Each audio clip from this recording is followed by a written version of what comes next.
without reservation, kind of shocked me to my core. It was a very, very violent case in which the victims were extremely traumatized by Mr. Anderson.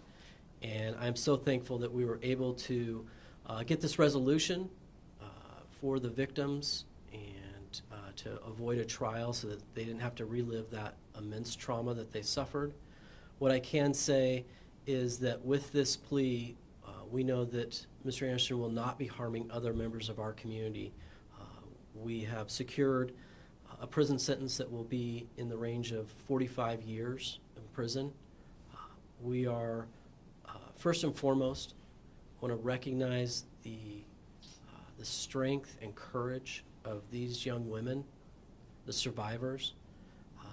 They came forward when these cases were just so brutal and so scary. Their strength gives me hope, and I'm so happy that this office took the actions we did, worked with our law enforcement partners, and obtained these convictions. This will help ensure that for decades and decades that there won't be other victims of Mr. Anderson. And their sentencing will be coming up here in a little bit, but we are very happy that we are where we are with this case. Mr. Vasquez, I'm sure you've reviewed the facts of the case, and it's very concerning, as you say, with the 5 different victims that Mr. Anderson is pleading guilty to rape or attempted rape of. I think the people are going to be wondering, why wasn't this terrible behavior interdicted sooner? I mean, why wasn't this stopped? There are passing references in these court papers to reports to the Gresham Police Department, reports to DHS, who apparently founded a rape allegation. Certainly, this is all happening over an 18-month span, so this is one where certainly some of the victims were youth, and when the crime started, he was at age 17. It was really, there was one victim in particular that came forward and escaped Mr. Anderson that really kind of brought this case forward, and when law enforcement was able to kind of piece it all together, there were some immediate actions taken. So do I wish it would have been stopped after the first one? Absolutely. But when law enforcement got a hold of this and we were able to get it indicted, we took all the actions we could. Thank you. Any other questions? I would ask for the general public, how dangerous is this person? Yeah.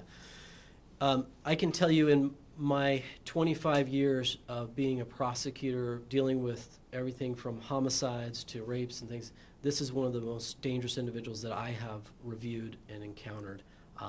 The level of violence, the repeated nature of the behavior, it's one where I'm just so thankful that these young women are alive, and thankful that there won't be any additional victims. Did this person have anything else on the rap sheet?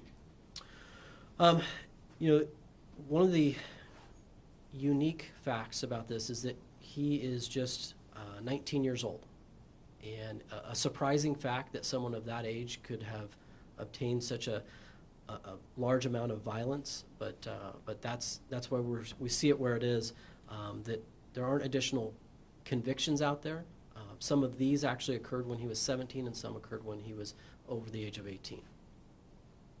What can the public do to keep themselves safe and keep the community safe if there's others like this one? Well, our office would always encourage any survivors or victims of sexual assault to come forward and talk to police, to contact our office. We are here to stand up for you, to work with you, and this is one instance where, in this case, it's also important to note that a lot of the victims were contacted over either social media or through some of the, what we call dating applications like Tinder, that type of thing.